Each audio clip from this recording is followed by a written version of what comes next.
So the life of Alexander Hamilton was one of great issues. He was born without a father, and his mother died young, as you know from the musical.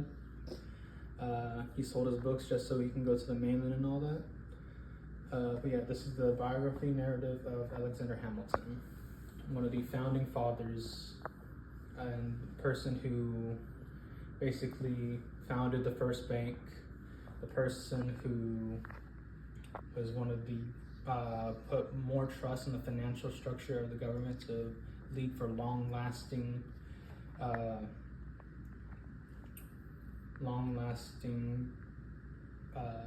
governance of the United States, and propelled us forward years and years afterwards. He's defined by his visionary policies that made it sure that we survived through those early ages. He created the first bank of the United States of America. After the war, we were in a lot of debt to both the French and to American natives, and to a bunch of other people as well that we borrowed money from so that we could defeat the British and claim our independence. And through this bank, we were able to pay back a lot of the debt.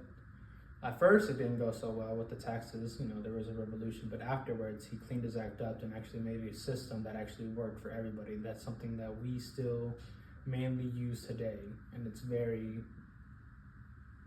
awe-inspiring. He was also the Secretary of Treasury, hence why he was able to make the first bank. He had a lot of independent policies. He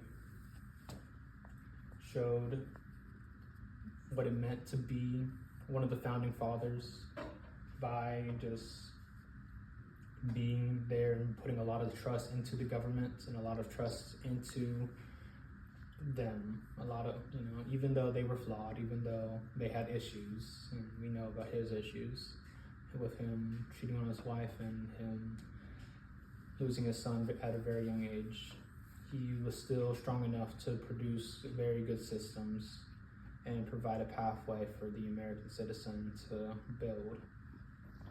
He's also one of the founding fathers. He was right there with them whenever they drafted and ratified the Constitution. He signed it himself, and he was there for all parts of independence, from staging it to signing the Declaration of Independence to being one of Washington's right-hand mans. He was very confident. He always moved forward into his influences, and he never stopped, non-stop. Hamilton. But yeah, these are some of my works cited. There's Lin-Manuel Miranda in his famous musical, and reflecting on his achievements and providing insight onto them helps us with the financial and principles and governance of our United States of America. Thank you for your time.